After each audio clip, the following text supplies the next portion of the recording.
After more than 1 year dealing with the stress and the anxiety that lockdown and pandemic brought us, now we are finally seeing the light at the end of the tunnel. Yet this light is a little bit far away still, and it can blind us. That's called reentry stress. That's the stress of coming back to normal life. Join me in this video and you will find out about COVID fatigue and also reentry stress.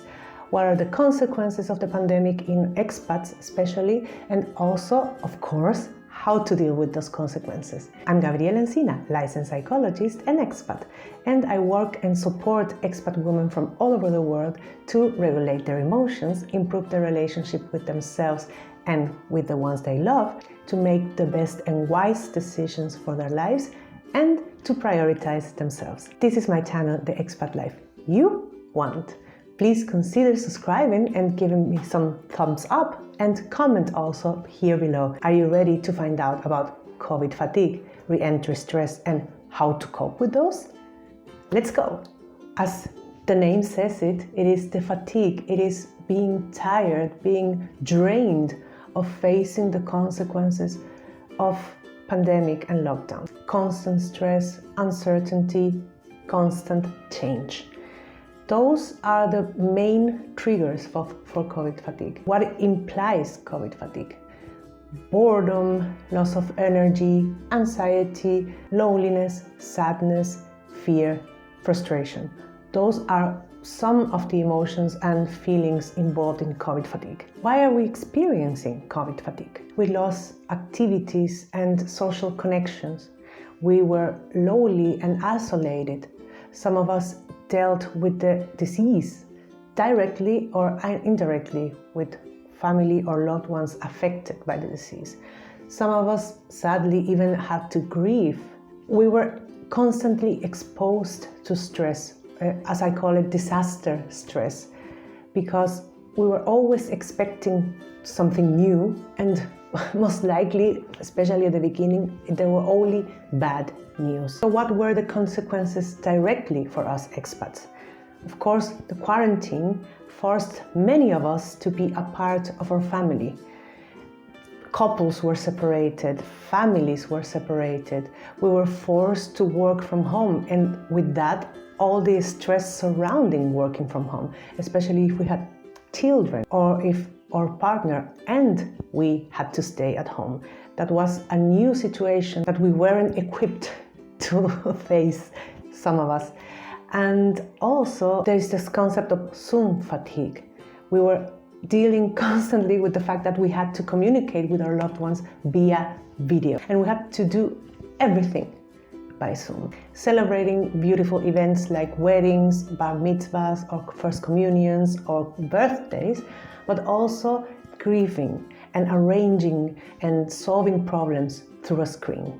So that is now we're facing the consequences of that, and many people don't want to be near a screen anymore because it is associated with lack of social contact, of direct personal contact. And of course, that's why I'm here also, 1 of 3 expats are dealing right now with mental health issues directly provoked or exacerbated by the pandemic. Some of the signs of COVID fatigue are repetitive thoughts and rumination, shame and guilt, troubles focusing even on easy or relatively small tasks, trouble sleeping, staying asleep or waking up in the middle of the night, feeling hopeless, like anything you do, it doesn't matter, you don't have any influence in your destiny or in your life directly, irritability,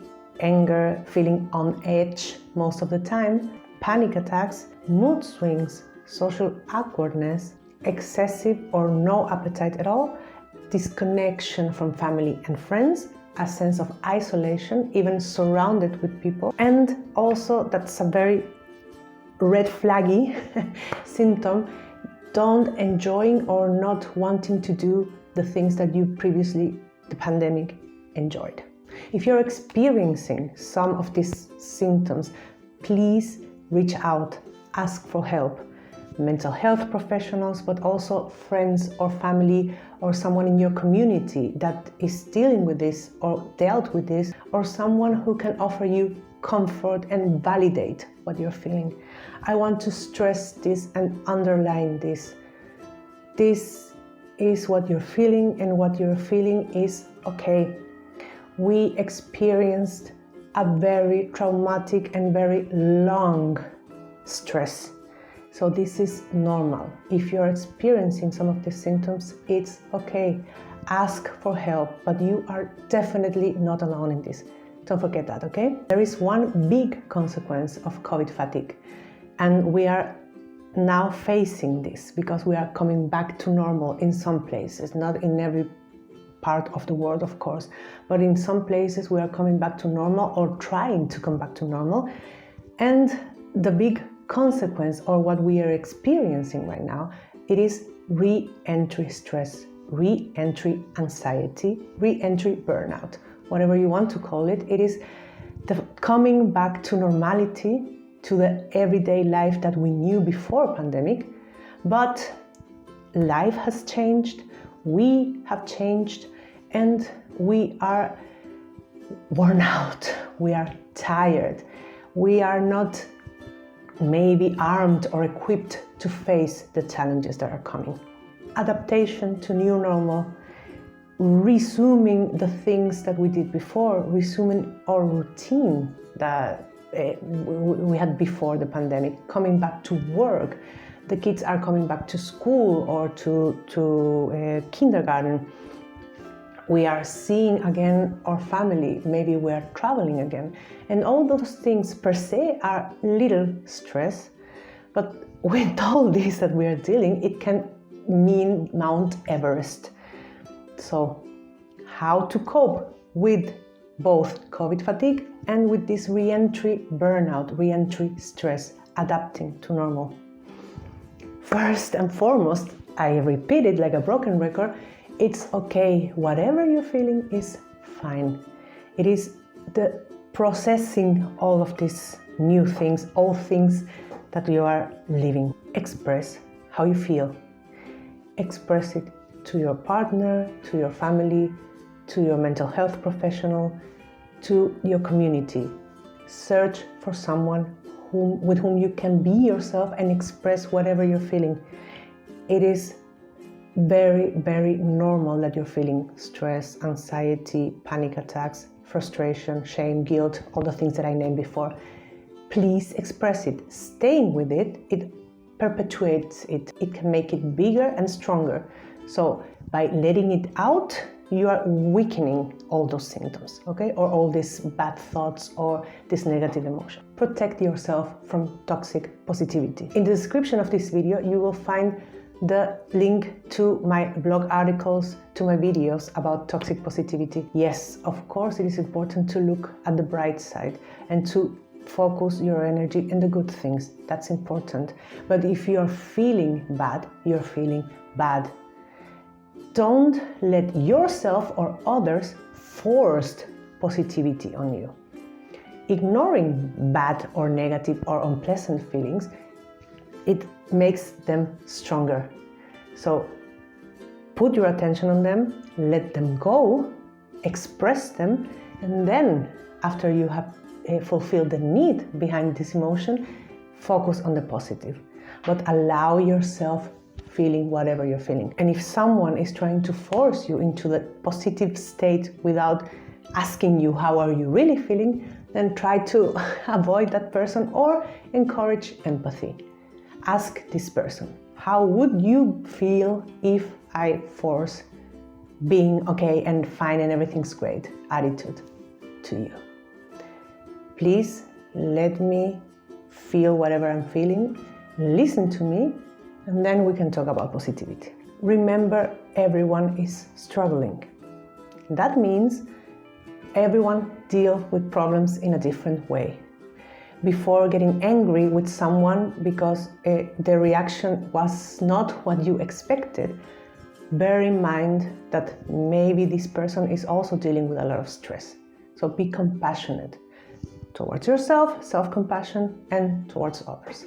Stay connected with your loved ones. Stay connected with the people that make you feel good and make you feel heard and make you feel comfort. Those people are very important for you right now. And even if you have to take the initiative of staying in contact, I know that can be frustrating sometimes, but that's the best thing for you right now. Stay connected. So take the initiative and connect with the people you love and makes you happy. Help the ones around you. Help your community.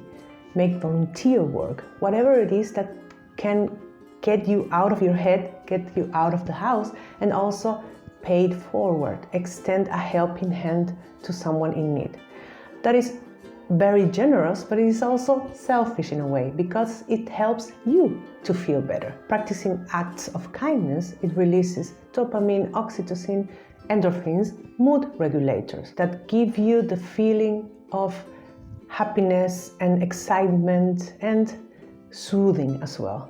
Okay? So it is for others and for yourself too. My final message is take it one step at a time. If you're feeling this is too much, to be outside, to meet a lot of people is too much for you, then take a step back, collect your thoughts, go inside yourself and ask yourself, what do I need right now? What do I want right now? What is best for me right now? Okay? So don't feel forced to be normal again like everybody else. All at your pace. Everyone has different speeds to adapt to normality. You respect yours. Okay? I hope this video helps you. Please consider subscribing to my channel. Every week I upload a video with valuable content for your expat life. Okay? So give me a thumbs up, comment below, and follow all the links that are in the description of the video because it is for you to live the expat life you want. Remember, I'm Gabriela Encina, licensed psychologist, and you can book a 30-minute consultation with me. Also, the link is in the description. And let's see if we are a match. I can support you. I can help you. I have more than 20 years of experience as a psychologist, and also I am an expat. So I know what you're going through, and I know I can help you.